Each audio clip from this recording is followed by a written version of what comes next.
네, 시편 120편부터 이제 134편까지 성전에 올라가는 노래, 순례의 노래, 순례자의 노래입니다.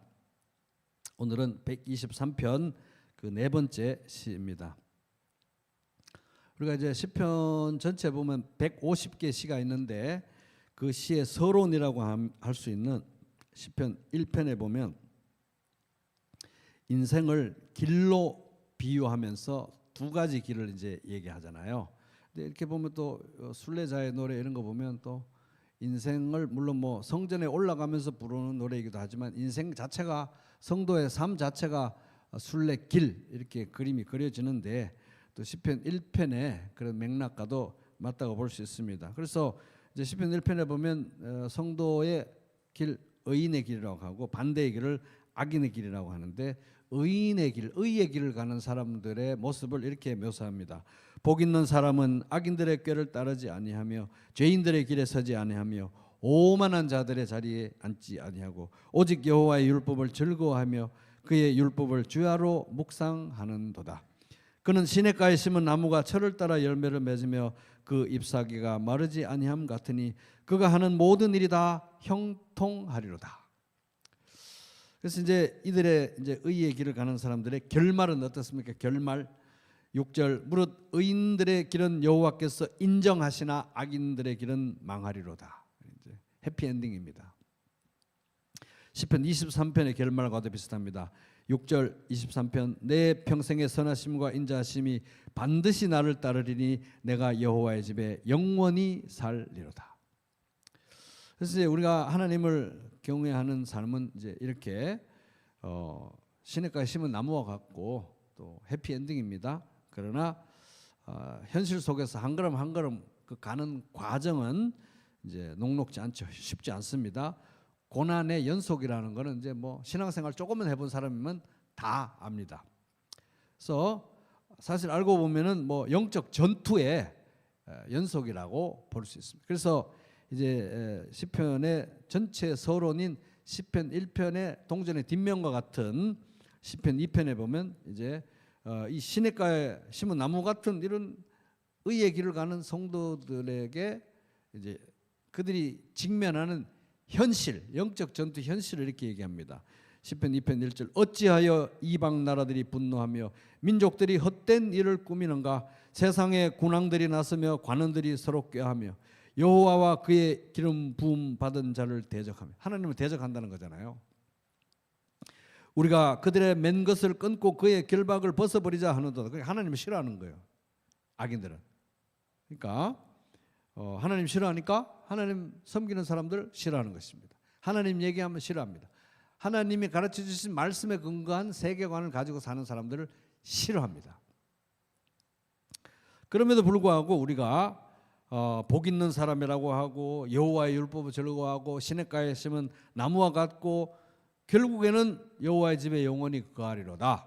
이렇게 낙관적일 수 있는 이유는 시편 2편 4절 하나님의 대책인 거잖아요. 하늘에 계신 이가 웃으시며 악인들의 반역에 대해서 웃으시며 주께서 그들을 비웃으시리로다. 그때 분을 바라며 진노하사 그들을 놀라게 하며 이르시기를 내가 나의 왕을 메시아를 내 거룩한 산 시온에 세웠다 하시리로다. 이분이 바로 이제 예수 그리스도시잖아요. 이분을 통해서 하나님이 모든 하나님을 대적하는 자들을 심판하실 것을 정하셨습니다. 그래서 사도행전 10장 42절 우리에게 명하사 베드로가 설교합니다. 우리에게 명하사 백성에게 전도하되 하나님이 살아있는 자와 죽은 자의 재판장으로 정하신 자가 곧 이 사람 예수 그리스도라는 거죠. 근데 여기 보면 이제 이 사람이라고 하죠. 그죠? 하나님 보좌 우편에 앉아 계신 성자 하나님인데 사람이에요. 사람. 하나님과 사람 사이의 중보는 한 분. 사람이신 예수 그리스도. 사람인데 하나님이신. 그죠? 사람이신 예수 그리스도. 그래서 이 사람인 것을 증언하게 하였고 그에 대하여 모든 선지자도 증언하되 그를 믿는 사람들이 다 그 이름을 힘입어 죄 사함을 받는다 하였느니라. 그러나 이제 이 순례길은 실제 현실 속에서 나날이 어려움을 겪고 종종 사망의 음침한 골짜기를 지나갑니다. 그럼에도 불구하고 이제 우리들은 해피엔딩을 이제 기대하고 소망하면서 이제 한 걸음 한 걸음 나아가는데, 이 시편 123편은 이런 이제 전체 그림 속에서 이제 단기적으로는 예배 자리에 끊임없이 나아가는 성도들, 장기적으로는 천성을 향해 가는 순례자의 길을 가는, 순례자의 길과 같은 삶을 사는 성도들은 이 고난의 연속이라고 할 수 있는, 영적 전쟁의 연속이라고 할 수 있는 일상 속에서 어떤 기도를 하고 어떤 기도의 태도를 가지고 있는지를 보여주는 시입니다. 그러니까 예배자로 살기 위해서 치열하게 싸우는 성도들, 순례자의 태도로 인생을 살려고 하는 성도들의 기도는 어떤 기도일까? 이걸 보여줍니다. 그래서 그런 마음으로 이제 우리가 우리 성도님들도 예배자로 늘 정신없는 일상 속에서 예배자로 사는 게 쉽습니까? 그냥 쭉 계속해서 그 모드로, 일하는 모드로, 바쁘고 정신없는 모드로 가는 게 낫지. 또 중간에 딱 끊어가지고 또 담금질 하듯이 뜨거운 물, 찬물 이렇게 가듯이 멈춰가지고 또 예배 드리러 가야 되죠. 또 현실로 돌아가야 되지. 이게 쉽냐고요? 안 쉽잖아요. 그리고 마치 무슨 연어가 고향으로 돌아가고 물살로 거슬러 올라가는데 다른 사람들은 다 저쪽으로 가는데 우리는 천성을 향해서 이렇게 순례자의 길을 가기 쉽냐고요. 그런 상황에서 이제 이 순례자의 길을 가는 성도들이 이런 기도를 한다는 겁니다. 그런 마음으로 이제 기도하는 마음으로 한번 1절부터 4절까지, 이게 내 마음이다. 이게 정말 내 마음이다. 기도하는 마음으로 한번 같이 저하고 목소리 맞춰서 같이 기도해 보겠습니다. 시작. 하늘에 계시는 주여, 내가 눈을 들어 주께 향하나이다. 상전의 손을 바라보는 종들의 눈같이, 여주인의 손을 바라보는 여종의 눈같이 우리의 눈이 여호와 우리 하나님을 바라보며 우리에게 은혜 베풀어 주시기를 기다리나이다. 여호와여, 우리에게 은혜를 베푸시고 또 은혜를 베푸소서. 심한 멸시가 우리에게 넘치나이다. 안일한 자의 조소와 교만한 자의 멸시가 우리 영혼에 넘치나이다. 이 기도를 어떻게 해야 될지 모르고 자기 마음을 어떻게 표현해서 부르짖어야 될지 모르는 사람들을 위해서 이게 시편에 150개나 있는 거, 시편이 얼마나 감사합니까, 그죠? 그래서 이게 우리의 기도고 찬송입니다. 근데 3절에 보면은 은혜라는, 주여 여호와여 은혜를 베푸소서, 우리에게 은혜를 베푸소서, 두 번이나 나옵니다. 은혜를 베푸소서, 그죠?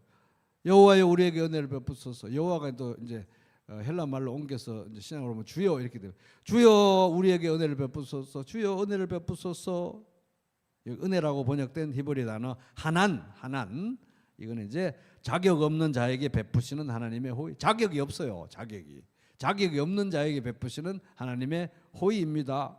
그런데 이제 여호와여, 주여 여호와여 은혜를 베푸소서, 은혜를 베푸소서. 심한 멸시가 우리에게 넘치나이다. 하나님 믿고 산다고, 하나님의 종으로 산다고 저 하나님을 멸시하는 자들이 우리를 막 멸시합니다.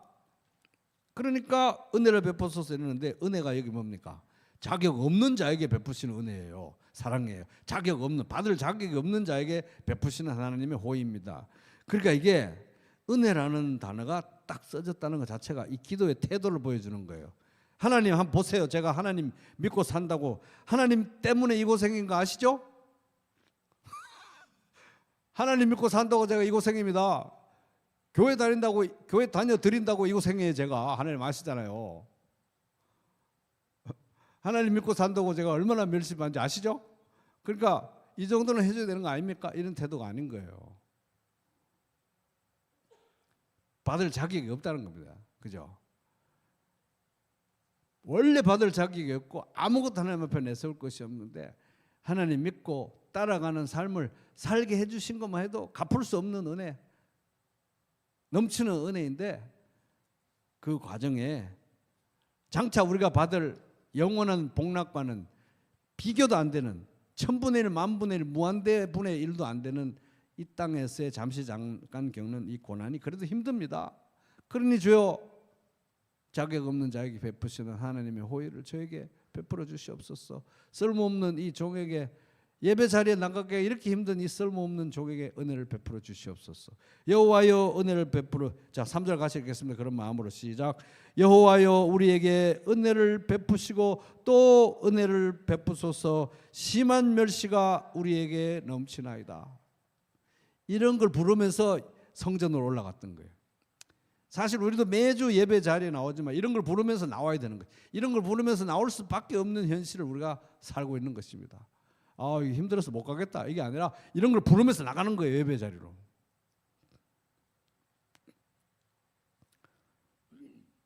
이렇게 자격 없는 자에게 베푸시는 하나님의 호의, 은혜를 베풀어 주시옵소서라고 기도할 때 이 기도가 응답되는 이유가 뭡니까? 하나님은 은혜를 베푸시는 분이기 때문에, 하나님의 성품이시기 때문에 그렇습니다. 여호와께서 그 앞으로 지나가시며 선포하시되 여호와라 여호와라 자비롭고 은혜롭고 노하기를 더디하고 인자와 진실이 많은 하나님이라. 출애굽기 34장 6절.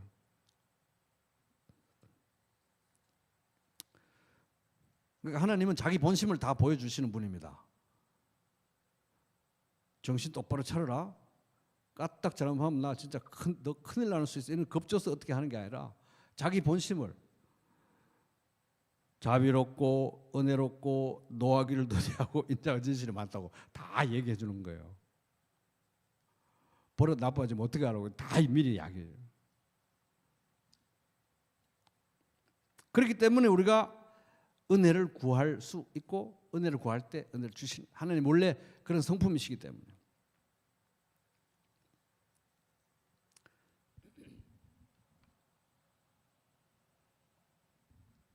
그래서 이제 우리 여기 1절에 보면은, 아까 123편 1절에 보면 같이 읽어보겠습니다. 시작.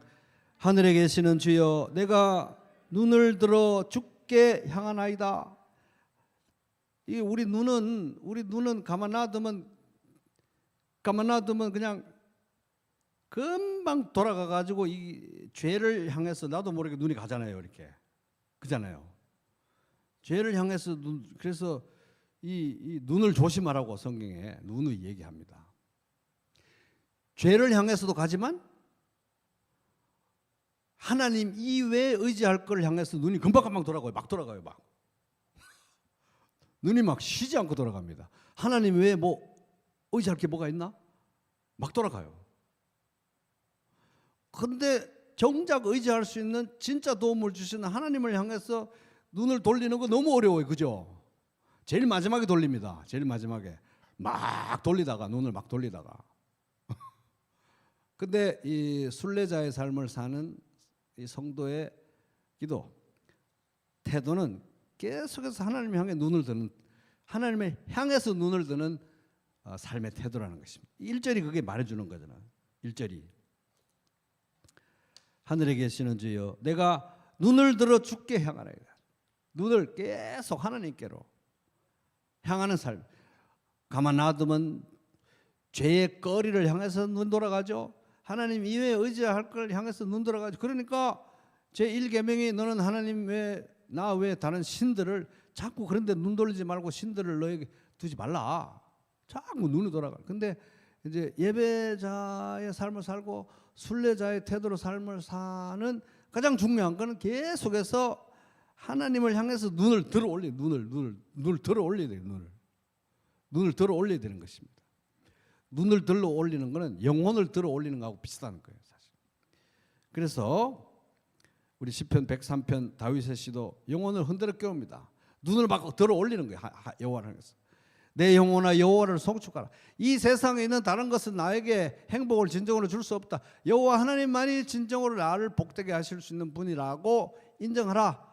여호와를 송축하라. 내 속에 있는 것들아 다 그의 거룩한 이름을 송축하라. 내 영혼아 여호와를 송축하며 그의 모든 은택을 잊지 말지어다. 막 눈을 막 흔들어 올려, 마음을 흔들어 깨우고 영혼을 깨우고 눈을 막 들어 올려야 되는 것입니다. 내 눈은 왜 이렇게 자꾸 죄를 향해서 눈이 막 돌아가고 하나님 이외의 것을 향해서 왜 자꾸 눈이 막 돌아가지? 돌아가는 대로 놔둬야 되겠다. OX 그거 안 된다는 거예요. 눈을 놔두면 자꾸 눈을 끌어올려야 되는 것입니다. 영혼을 들어 올려야 돼요. 그렇게 영혼을 흔들어 깨워서 눈을 들어 올리고 집중해야 되는 분은 어떤 분인가 하면 그가 내 모든 죄악을 용서하시며 내 모든 병을 고치시며 내 생명을 파멸해서 속량하시고 인자와 긍휼, 한결같은 사랑, 변하지 않는 사랑, 약속을 지키는 사랑과 긍휼, 불쌍히 여김으로 관을 씌우시며 좋은 것으로 내 소원을 만족하게 하사 내 청춘을 독수리같이 새롭게 하시는도다. 이런 하나님이니까 계속 눈을 들어서 그 하나님을 바라봐야 된다는 것입니다.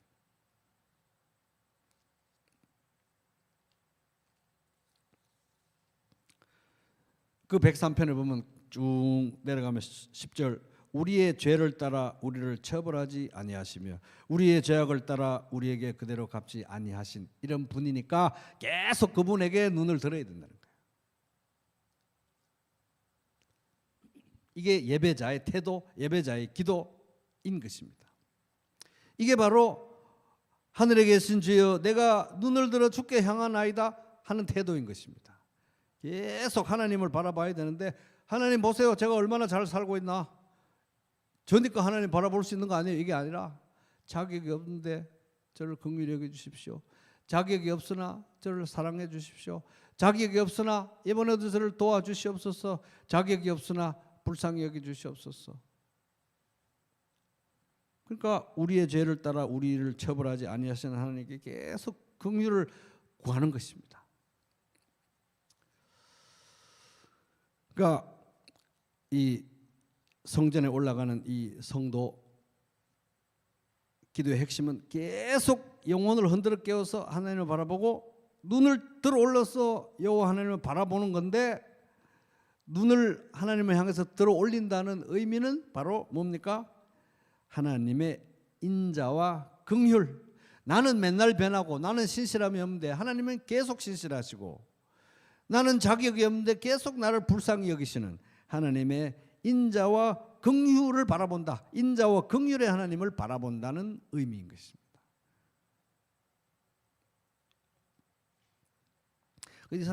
이 사람들 보면 참 지혜로워요.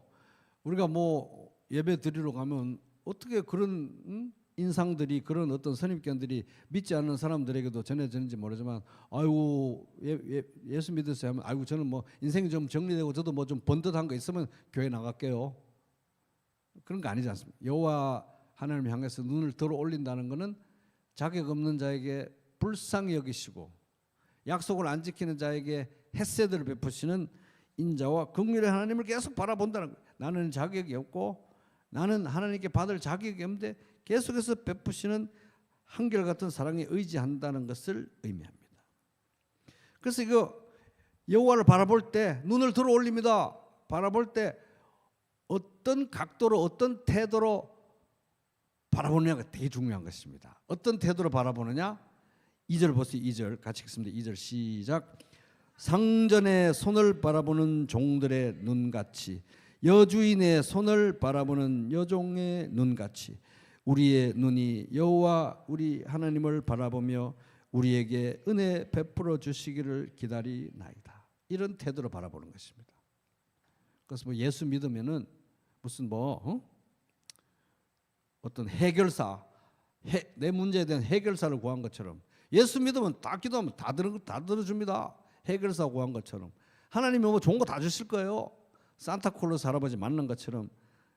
그래서 내가 하나님을 마치 소유하는 것처럼 예수님을 소유하는 것처럼 하는 게 아니라 여기 보면 어떤 마음으로 눈을 들어 올립니까? 계속 긍휼과 인자를 바라는 마음인데 내 입장은 주인의 손, 노예들이 주인의 손 이러면 이리 가고 이러면 이리 가고 손도 어떨 때 안 움직이잖아요. 이러면 가잖아요. 딱 주인을 보고 있다가. 그래서 상전의 손을 바라보는 종들의 눈같이, 여주인의 손을 바라보는 여종의 눈같이 우리의 눈이 여호와 우리 하나님을 바라보며 주 하나님을 바라보면서 은혜 베풀어 주시기를 권하요. 하나님, 정말 하나님의 은혜가 아니면은, 하나님의 도우심이 아니면 살 수 없고요. 그 도우심은 전적으로 자격이 없는 저에게 베풀어 주시는 은혜의 기초에서 주시는 도움이십니다. 이 두 가지인 것입니다. 일단 하나님 도움이 없으면 살 수가 없고, 그 도움을 받을 자격도 없는데 은혜로 주시옵소서, 그런 각도로 이제 종의 마음으로 바라보는 것입니다. 그러니까 우리 주 예수 그리스도,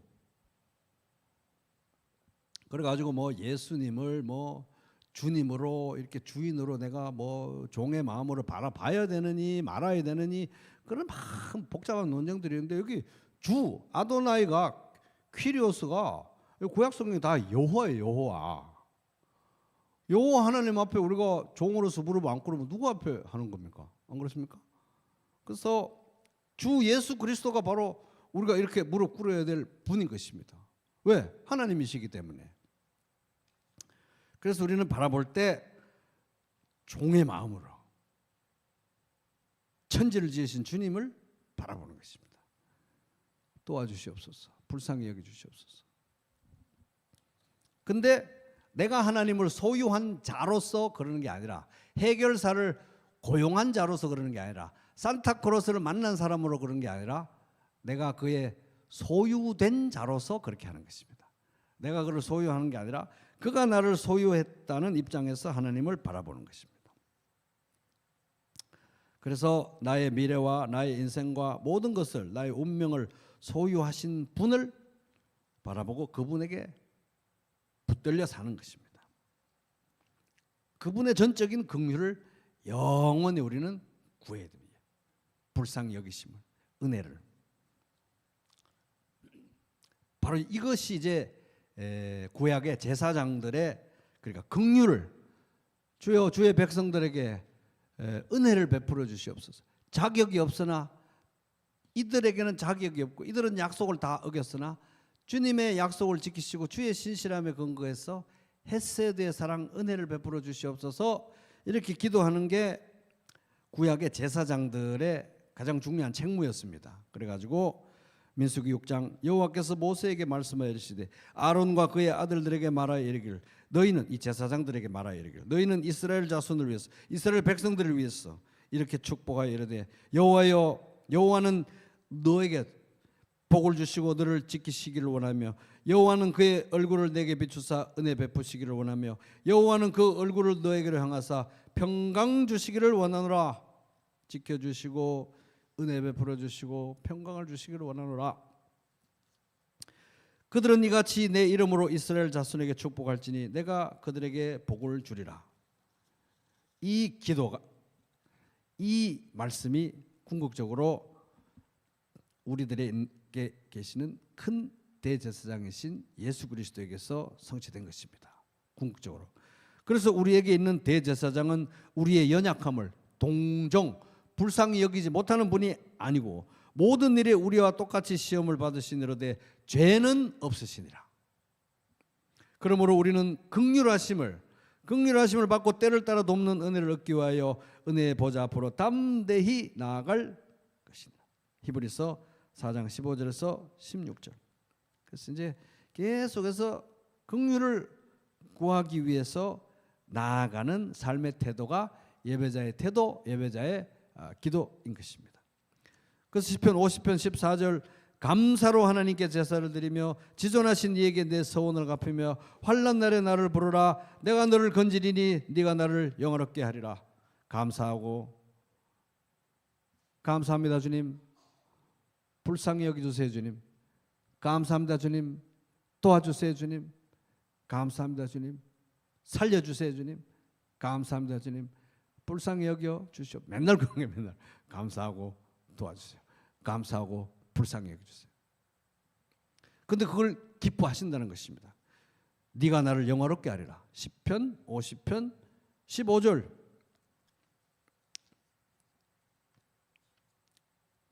왜 우리는 맨날 하나님께 맨날 고맙다는 얘기만 해두고 맨날 달라만 얘기해야 되고, 하나님은 맨날 그런 자리에 있고 우리는 왜 맨날 이런 달라 해야 되는데요. 이게 바로 마귀가 아담과 하와를 속인 것입니다. 너도 하나님처럼 되라.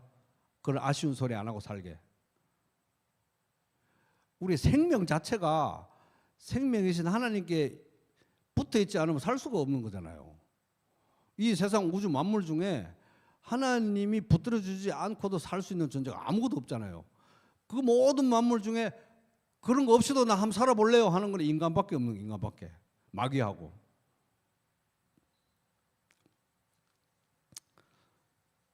자, 3절 다시 한번 읽습니다. 3절 불쌍히 은혜를 베푸소서. 시작.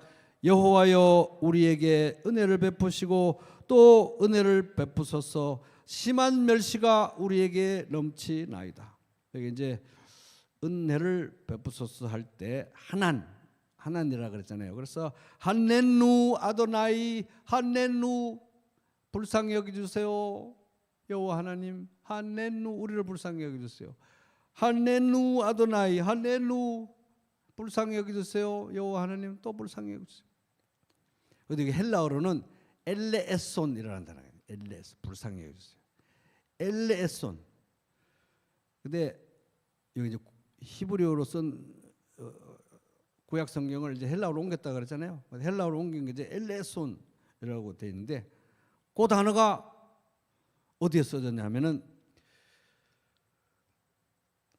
바디메오가 예수님 오신다는 얘기 듣고 다윗의 자손 예수여 나를 불쌍히 여기소서 할 때 엘레에손, 여기 하난이라는 단어입니다. 그래서 우리말 성경은 시편 123편 3절을 여호와여 은혜를 베푸소서 이렇게 번역하지 않고 오 여호와여 우리를 불쌍히 여기소서, 우리를 불쌍히 여기소서, 우리가 너무나도 많은 비난을 받습니다. 불쌍히 여겨 주시옵소서. 불쌍히 여겨달라고 번역하고 있어요. 적절한 번역입니다. 근데 이 맹인 바디메오가 성경 좀 읽었나 봐요. 그러니까 다윗의 자손 예수여 나를 불쌍히 여기소서. 일단 다윗 가문에서 메시아가 온다 알고 있었고, 일단 다윗의 가문에서 오신 그 메시아는 하나님과 동등한 분이라는 걸 알고 있어요. 그러니까 눈을 열어달라고 하는 거죠. 그 하나님이 안 못하는 거를. 그러니까 눈을 열어주시고 이제 예수님께서 말씀하십니다. 네 믿음이 너를 구원하였다. 믿는 사람인 거예요. 바디메오는. 다윗의 자손 예수여 나를 불쌍히 여기소서. 그러고 나서 바디메오가 곧 보게 되어 예수를 길에서 예수 제자가 됐습니다. 따랐다는 것입니다. 그래서 불쌍히 여기소서가 우리 기도의 가장 기본 자세인 것입니다. 따라 볼게요. 다윗의 자손 예수여 나를 불쌍히 여기소서. 이게 다 우리 기도의 정신을 딱 한 줄로 요약하면 이겁니다. 다윗의 자손 예수여 나를 불쌍히 여기소서. 그러니까 우리는 이제 종이 주인의 손을 바라보듯이 주님의 능력이 문제가 아니고 주님의 뜻이 문제인 거예요. 그러니까 주님의 손 하나만 까딱하면 다 해결된다는 걸 내가 아니까 다 주님의 손만 바라보는 것입니다. 다윗의 자손 예수여 나를 불쌍히 여기소서. 그래서 경건한 성도는 하나님께 불쌍히 여겨달라고 기도하는 것을 창피하게 생각하지 않는 것입니다. 예수님에게 나를 불쌍히 여겨소서라고 기도하는 나 자신을 불쌍하게 여기지 않는 거예요. 예수님에게 맨날 불쌍히 여겨달라고 하는 나 자신에 대해서 자기 연민을 가지지 않는 것이 성숙한 경건한 성도의 모습인 것입니다. 다윗의 자손 예수여 나를 불쌍히 여기소서. 오늘 또 불쌍히 여겨달라고 해야 되나? 그래야죠. 뭐 돈이 없을 때 뭐 어떤 이런저런 우리가 다 아는 그런 힘든 일이 있을 때만 그런 게 아니고 다른 것도 불쌍히 여길 거 많습니다. 사도 바울은 돈이 없어서 불쌍히 여기달라는 게 아니라 이렇게 기도했습니다. 오호라 나는 공고한 사람이로다. 이 사망의 몸에서 누가 나를 건져내랴. 로마서 7장 24절. 죄가 너무 많이 죄가 맨날 죄를 지으니까 정말 지긋지긋하다. 주여 도와주시옵소서. 불쌍히 여겨주시옵소서. 맨날 기도한 것입니다. 맨날 기도해야죠. 그러니까 이제 존 메가더 목사님이라고 얼마 전에 돌아가셨는데 그분에게 이제 질문을 했어요. 어떤 분이 이렇게 우리가 성도가 예수 믿고 기도하고 말씀 보고 이러면 정말 더 거룩해질 수 있나요? 그러니까 이제 그럼 당연히 더 거룩해질 수 있죠. 이제 예수 믿을 때 기도하고 또 성도들과 예배드리고 하다 보면 더 거룩해집니다. 예수 더 닮아갈 수 있습니다. 그렇게 이제 그럼요, 다 더 거룩해지죠. 예수 닮아갈 수 있죠. 그러면서 끄트머리에 그래도 죄로 인한 비참함과 곤고함은 더 심해질 것입니다. 이렇게 말하는 거예요. 왜냐하면 더 죄를 많이 짓게 된다는 뜻이 아니라 진짜 기도가 응답돼서 더 거룩하게 되면 죄가 더 환히 보이는 거예요. 예수님 하나님 앞으로 더 가까이 빛이신 하나님 앞에 더 가까이 나가니까 더 예민해지는 거예요. 죄에 대해서. 그러니까 죄로 인한 공고함은 더 심해질 것이다. 그러니까 우리는 다윗의 자손 예수여 나를 불쌍히 여기소서 항상 기도해야 되는 것입니다. 야, 이 불쌍히 여기다는 나는 이 기도 정말 지긋지긋하다. 이렇게 하면 안 됩니다. 그래서 불쌍히 여겨달라는 기도를 하는 나 자신을 불쌍히 여기면 안 된다는 거예요. 불쌍히 여겨달라고 하는 나 자신을 기도하는 나 자신을에 대해서 자기 연민을 가지는 건 악한 일이다. 악한 일이다. 하나님보다 내가 나 자신을 더 불쌍히 여기는 거니까. 그죠? 그래서 다윗의 자손 예수여 나를 불쌍히 여기소서. 시작. 다윗의 자손 예수여 나를 불쌍히 여기소서. 여러분 매일매일 치열하게 집요하게 계속 기도하시기 바랍니다.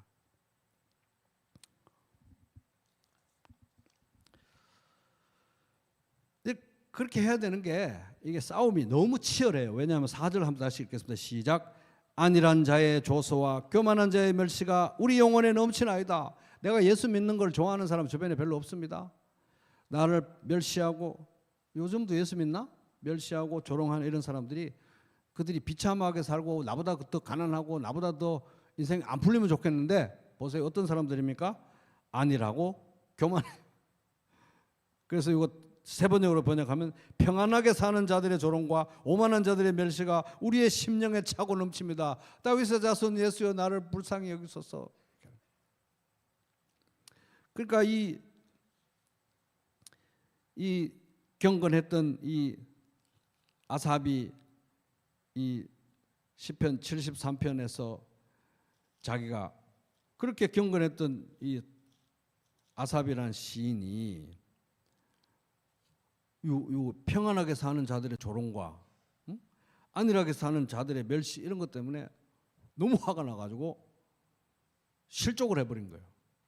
너무너무 경건했던 사람이. 하나님은 마음이 정직한 사람과 마음이 정결한 사람에게 선을 베푸시는 분 이것만. 나는 그 확신을 잃고 넘어질 뻔했구나. 그 믿음을 버리고 미끄러질 뻔했구나. 그것은 내가 거만한 자를 시샘하고 악인들이 누리는 평안을 부러워했기 때문이다. 그들은 죽을 때에도 고통이 없으며 몸은 멀쩡하고 윤기까지 흐른다. 번드르르하게 흐른다는 거죠. 사람들이 흔히 당하는 그런 고통이 그들에게는 없으며 사람들이 을에 당하는 재앙도 그들에게는 아예 가까이 가지 않는다. 오만은 그들의 목걸이요 폭력은 그들의 나들이 옷이다. 그들은 살이 피둥피둥 쪄서 거만하게 눈을 치켜뜨고 다니며 마음에는 헛된 상상이 가득하며 언제나 남을 비웃으며 악의에 찬 말을 쏘아붙이고 거만한 모습으로 포근하기를 즐긴다. 시편 73편 1절에서 8절. 이러니까 예배자로 사는 게 너무 힘든 거예요. 한 주 한 주 예배자로 사는 것도 힘들고 이 물살을 거슬러 올라가지고 연어처럼 막 천성을 향해 가는 것도 힘든 거예요. 순례자로 사는 게. 그러니까 매일매일 다윗의 자손 예수여 나를 불쌍히 여기소서. 아까 3절에 여호와의 은혜를 베푸소서. 여호와의 은혜를 베푸소서. 이게 불쌍히 여기달라는 거거든요. 더블로 여호와의 나를 불쌍히 여기소서. 여호와의 나를 불쌍히 여기소서.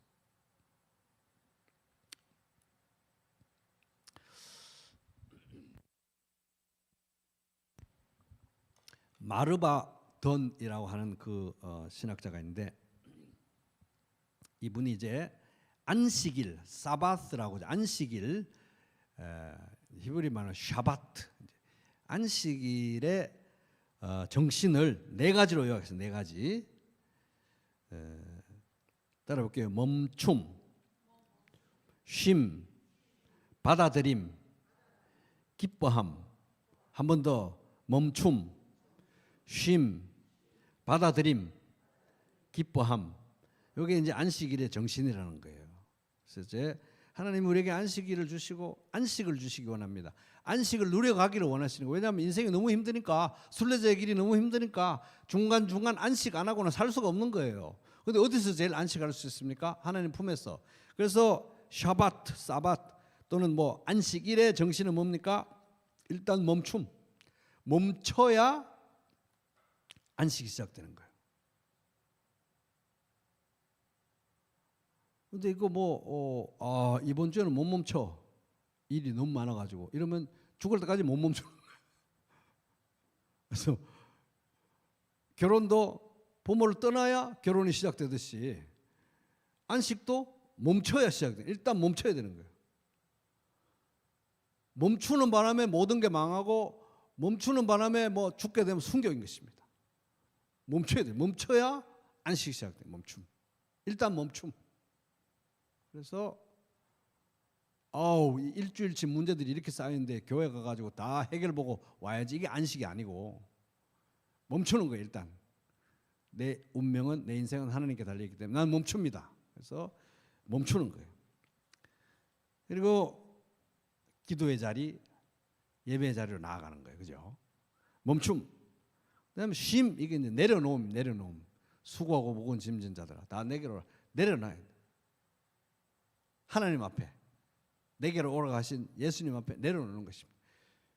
멈추고 쉬고. 쉬는 것은 하나님 앞에 내려놓음으로 쉴 수 있는 것입니다.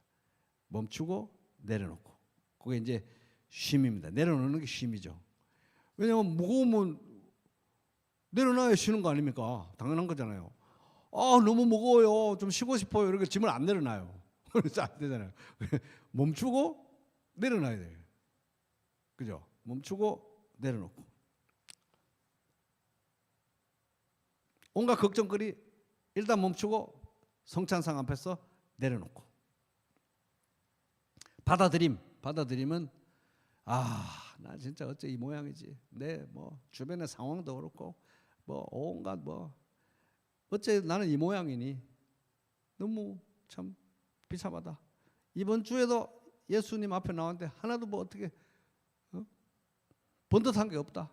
나 자신의 곤고와 비참함을 인정하고 이러한 자를 불쌍히 여기시는 하나님을 받아들이고 이러한 자를 살리기 위해서 십자가를 나 대신 지신 독생자의 그 피를 받아들이고 모든 현실을 받아들이는 것입니다. 나의 비참함과 하나님의 은혜와 예수의 십자가와 부활과 그 안에서 내가 연합되어서 하나님 보좌 우편에 내가 함께 연합된 자로서 영화롭게 이미 영화로워진 이 현실을 다시 받아들이는 거예요. 다시. 그래서 멈추고 내려놓고 받아들이는 거 이제 성찬상 앞에 앉는 게 다 받아들이는 거 아닙니까? 그죠? 다 받아들이는 거. 받아들이고 기뻐한다. 받아들이고 기뻐. 예수 그리스도의 승리 안에서 기뻐. 오늘 뭐 내가 산더미 같이 일도 있고 해결 안 된 것도 많고 아무것도 잘 안 되는데 내가 오늘 기뻐해도 되나? 네. 오늘 기뻐해도 안식일이 기뻐하는 날이니까 기뻐하는 것입니다. 예수 그리스도 안에서. 너무 뻔뻔한 거 아닌가? 내 주변 사람들이 다 저 모양인데 괜찮아요. 예수 앞에서 기뻐해야죠. 그래서 멈추고 내려놓으면서 쉬고 받아들이고 끌어안고. 끌어안는다라는 표현이 있어요. 끌어안고 그다음에 기뻐한다. 그런 면에서 우리의 예배는 이제 이 광야 같은 인생길에서 주께서 내 원수의 목전에서 내게 상을 베풀어 주시고 내 머리에 기름을 부으시니 내 잔이 넘친다고 하는 이 광야 같은 인생길 속에서 우리의 영혼이 소성되는 시간, 회복되는 시간인 것입니다. 그죠? 그게 이제 안식일의 정신, 예배의 정신. 그래서 우리의 예배는 우리의 영혼이 소성되는 거예요. 하나님 앞에 뭐 갖다 바쳐가지고 하나님을 감동시켜가지고 하나님을 막 어르고 달래가지고 뭐 받아내는 그런 시간이 아니라 전적으로 하나님께 받는 시간. 그래서 은혜의 방편이 두 가지 제일 중요한 게 말씀과 성례, 그죠? 은혜를 받는 시간이죠. 그래서 예수 안에서 영혼이 소성됩니다. 그래서 이 예배는 그러니까 이제 이 유대인들이 이 명절날 예배하러 올라가듯이 우리도 예배하러 나올 때 이 예배는 우리 이 괴로운 신앙 여정에서 우리가 소성함을 입는 회복을 입는 시간이면서 동시에 종말의 연습입니다. 따라해볼게요. 종말의 연습. 종말의 연습이에요. 종말. 왜냐하면 언젠가는 어느 날에는 강제로 올스탑 돼야 되는 때가 오잖아요. 그죠? 아, 나 이번 주에 못 멈춰요. 하고 가야 돼. 이러는 거. 그게 안 되는 때가 오는 거. 강제로 멈춰야 되는 때가 오는 거. 주님이 부르시든지 다시 오시든지 종말이 온다는 것입니다. 개인적인 종말, 우주적인 종말이 올 수 있죠. 모든 것을 멈추는 종말의 연습인 것입니다. 그래서 예수님 다시 오시면 이 종말의 연습이 안 되면 왜 예수님 벌써 오셨어요? 오늘 오시면 안 되지 예수님. 그렇게 되면 안 된다는 거죠. 종말의 연습이 돼 있어요. 오시네. 내가 멈춤 연습 많이 했기 때문에 그래 오늘이야. 주님을 기쁘게 맞이해야 되는 것입니다. 근데 예배도 그렇지만 기도도 그렇습니다. 기도도 사실 종말의 연습인 것입니다. 기도가 이제 물론 우리가 뭐 모든 일에 아무것도 염려하지 말고 모든 일에 기도와 간구로 우리 구할 것을 다 토해내는 게 기도이죠. 그래서 이거 주세요, 저거 주세요, 살려주세요 이런 것도 이제 많죠. 우리가 이제 그런 기도해야 됩니다. 그러나 예수님께서 기도 가르쳐 달라고 할 때 예수님께서 하늘에 계신 우리 아버지 이름이 거룩히 여김 받으시고 나라가 임하시고 뜻이 하늘에서 이룬 것 같이 땅에서도 이루어지이다. 이런 거 먼저 기도하라고 하시잖아요. 그죠? 이제 그런 거 보면은 이제 기도가 이제 말씀으로 기도하는 훈련이 이제 돼 가야 되는 거예요. 사실은 막 내 마음대로 가가지고 막 왕 앞에서 왕이 어제 뭐 어떤 교시를 내렸는지 왕이 어떤 칙령을 거리에다 붙였는지 왕의 뜻이 뭔지 왕이 싫어하는 게 뭔지 왕이 좋아하는 게 뭔지 아무것도 막 상관없어요. 가가지고 내가 하고 싶은 대로 다 얘기하는 거야. 아무거나 이거 해주시고 저거 해주시고 우리 동네 이거 해주시고 저거 해주시고 이러면 안 된다는 거지 않습니까? 진짜 왕을 두려워하면 왕이 좋아하는 게 뭔지 왕의 뜻이 뭔지 잘 생각해야 되는 것입니다. 그래서 이제 기도를 이제 칼빈은 믿음의 연습 중에 최고의 연습이다 이렇게 얘기합니다. 믿음의 훈련, 믿음의 연습 또는 훈련이라고 말하는 거예요. 정말 의미 있습니다. 그래서 믿음이 있다면 기도로 표출된다는 거잖아요. 그죠? 믿음이 있다면 기도로 나타나야 되는 거예요. 또 기도하면서 믿음이 연습되는 것입니다. 하나님이 내 운명을 지키고 바꾸고 인도한다. 그러니까 기도하는 거잖아요. 그죠? 믿음의 최고의 연습이 믿음의 훈련인 거죠. 믿음의 결과가 나타남이고. 근데 이제 믿음의 연습인데 믿음은 그러면 일단 믿음이 있어야 기도를 하는 거잖아요. 그죠? 믿음이 없으면 기도를 못 하잖아요. 그럼 믿음은 어디서 옵니까? 믿음은 들으면서 나고 들으면 말씀에서 나니까 말씀이 없으면 믿음이 없는 거예요. 그래서 이분이 이렇게 정리합니다. 기도는 들숨 날숨이다. 호흡과 같이 들숨 날숨. 기도는 믿음의 연습이고 훈련이니까 나타남이니까 들숨 날숨과 같은데 믿음이 없으면 기도를 못 하니까 근데 믿음 어디서 납니까? 어디서 납니까? 말씀이 나니까 말씀을 들이마시고 말씀을 내뱉고 들이마시고 내뱉고 들이마시고 내뱉고 그래서 말씀을 들이마시고 말씀에 따라서 우리 왕이 좋아하는 게 이거지 우리 왕이 내 인생에 대해서 원하시는 게 이거지 들이마시고 그렇게 해주세요 하나님. 다윗에게 너의 아들을 통해서 성전을 짓겠다 말씀을 들이마시고 다윗이 내뱉습니다. 네 진짜 그렇게 해주세요 하나님. 솔로몬이 꼭 성전 짓고 우리 다윗 가문이 영원하게 해주세요. 들이마시고 주기도문 말씀 우리가 들이마시고 묵상하면서 그의 인생에 이렇게 주의 뜻이 이루어지게 해 주시옵소서. 들이마시고 내쉬고. 주기도문 끝나면 이제 또 사도신경 10계명. 주여 그가 이제 여호와 하나님 외에 모든 우상을 내려놓게 하여 주시옵소서. 나 외에 다른 신을 두지 말라고 했어요. 들이마시고 내쉬고. 그래서 말씀 안에 거하면서 기도하는 게 제일 파워풀한 기도인 것입니다. 들숨 날숨.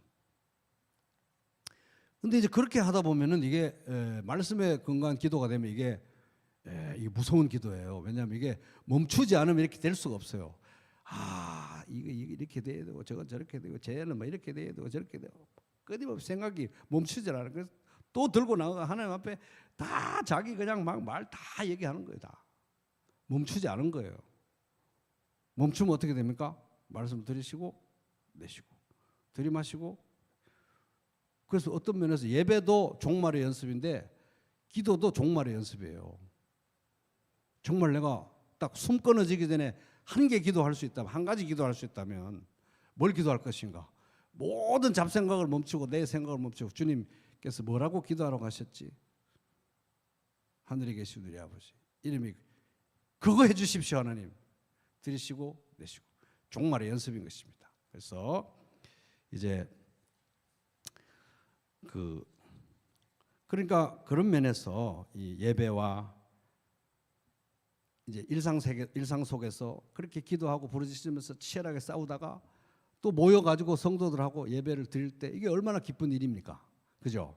같이 드리고. 그러니까 시편 122편 1절에 보면 사람이 내게 말하기를 여호와의 집에 올라가자, 교회 갑시다, 여호와의 집에 올라가자 할 때 내가 기뻐하였도다. 너무 기쁜 거예요. 같이. 아, 나 혼자 흩어져서 각계전투하는 줄 알았는데 이렇게 성도들이 함께 연대해서 싸우고 있구나. 전우들이구나.